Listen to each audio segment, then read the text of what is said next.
How do you think Women that looks? are never going to have a trouble with men pursuing them. That's not a problem. That's Right. not an issue they have. What is? It's the men they want. It is a problem. It is a problem for a lot of women. The pool is a lot smaller nowadays. Yeah, let's find out if it's a problem for a lot of women.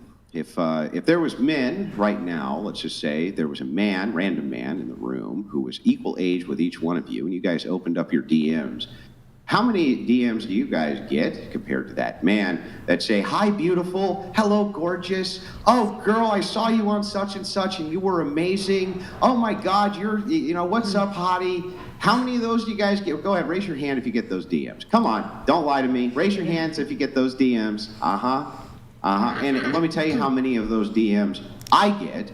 And I'm a fairly well-known, pretty famous at this point podcaster. But you're married. A couple. I am too. But even Okay, if I but the was guy's single, DMing. Hang on. She's married. She's married and gets them. Oh, She's wait. married and gets them. Other Okay. women are married and get them. What are you talking about? So the thing is like, very few. And I have many advantages, huge advantages other men don't have. So the thing is like, the pursuit is not an issue for women. That's insane, right? They get pursued endlessly. It's who's the right man, and the kind of pickiness factor Right. and this and that. I think that women, unfortunately, the older as society's gone on, we've gotten pickier, men have gotten pickier. I think that when you have countless people at your disposal with Tinder and Hinge and Instagram, you are less satisfied with the option that you're given. However, the DMs that I'm getting are very rarely a high caliber man that I would Right. be open to going on a date with. I've saved Right, myself. standard, I don't expect him to save himself, but I expect him to have those same moral standings and beliefs that I do. And very rarely the guys in my DMs are that. And so, no, Well, I'm not going to how allow. old did you say you were? I'm 22. Yeah, you're 22, right? So, yeah, if you rigorously pursue finding a man who has the caliber of qualities that you're after, in this case, good foundational Christian ethics, and you have reasonable standards when it comes to things like income, height, and look, nobody's asking you to date somebody you're not attracted to. That's basically an impossibility for most people. Nobody's saying that you should do that, though I do think attraction can grow over time between two people.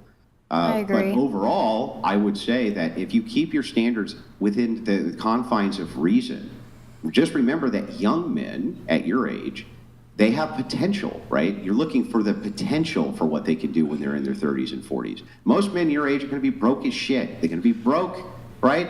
They're going to be fucking working a job that's somewhat menial, right? And it's after they engage in family that they grow into that role, by the way. Right. So it's not fine, as long as he has the grounding foundational ethics that you're after, the Christian ethics. A lot of that stuff grows post-marriage and post-family.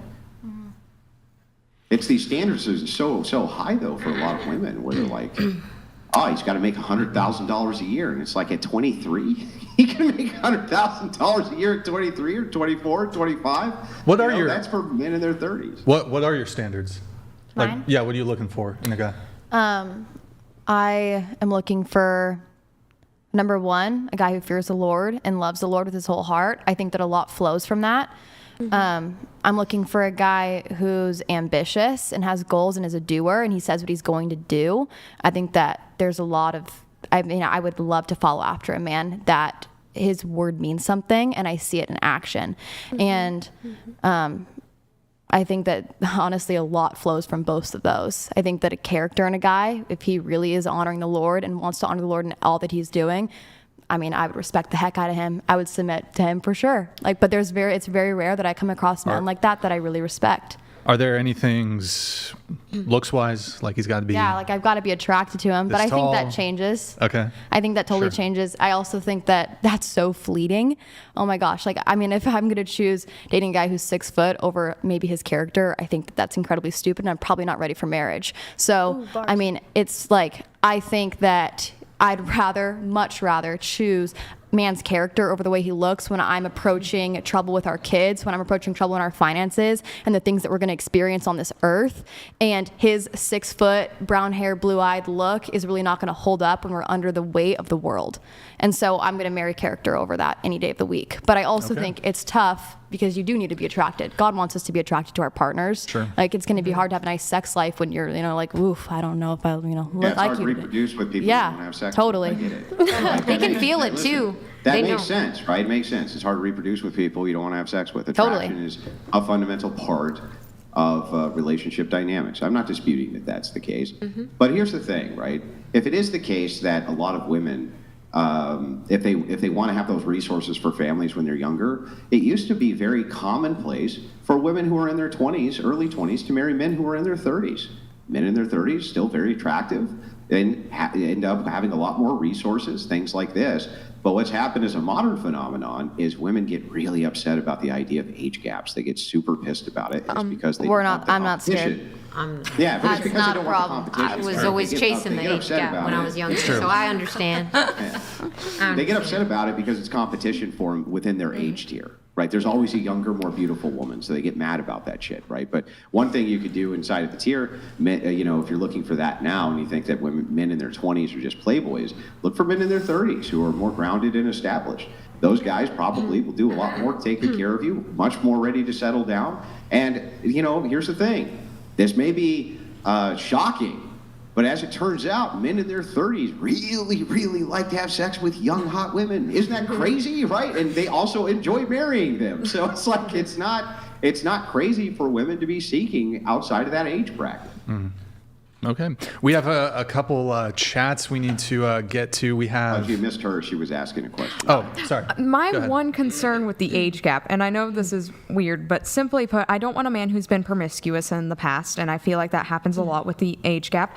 And I also don't want a man that's going to die a lot sooner than me, because when I'm 80, I need someone to still protect me. Yeah, but the age gap argument, nobody is saying you That's what your need sons to. are for. That's what you have sons for. So the thing is like and by the way, again, the church has looked at this problem every which way. When I say the church, I mean the Orthodox Church. Here's the truth. The truth is that you're making what's called deferment. It is true that those men may die before you die, right? Perhaps even 20 years before. But you have sons. Your sons are going to protect you. By the way, the old saying goes, even bad men love their mamas. That means that even if it is the case that you raise hooligan sons, even they, you know what I mean, ain't going to let nothing happen to mama. That's the You way can't- that works. you can't The count on second- having sons, The second though. thing, no, what's that? You can't count on having sons, though. Like, that's not that's not a guarantee. Yeah, if you're a person who plans on having 5, 6 children, right? You get started young. I think that you being able to count on having a son or two is pretty high. It's significantly high. But let's just say that you don't. You still have brothers. You still have cousins. You still have other members of family. Those people will also step in for that protectorate role if your husband dies early. Also, matrons in society have less to fear in that regard. If your daughters, for instance, they're married, now you have sons-in-law, they're also going to help out mother-in-law, right? The idea here is that you're creating a grounded foundation for family. That's the whole point. And so it's like, it seems absurd to me because the other thing is you can defer resources. So you can make the argument he'll be a father for less time. But by the time kids are 18, you've spent 90% of all the time you're ever going to spend with them. 90% of the time.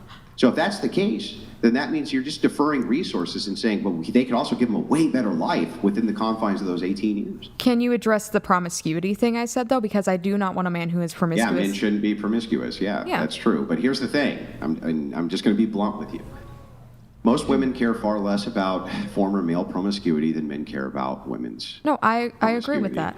I And agree with that. There's and here's the reason for that. The reason for that is based around knowing who your offspring is.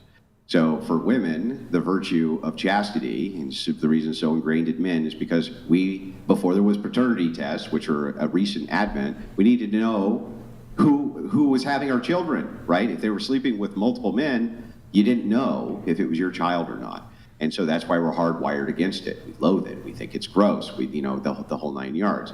However, the phenomenon is the opposite. Oftentimes, women, if a man is a virgin in their 30s, will think he's weird or sick or has a problem or he's a red flag because why won't women sleep with him if he's in his 30s and is staying a virgin? There's actually incentives in society for men to sleep with women that aren't there in reverse except for the peer pressure of women. So I think it's actually I wouldn't look This is just my opinion, but I wouldn't look at the virtue of the man having slept with you know, I don't know, like 5, 6, 7 former women even. I think that that's going to ultimately be less important in that dynamic than in the opposition. I know that sounds counterintuitive. No, I That's how you agree. think about it, though. No, I agree with you.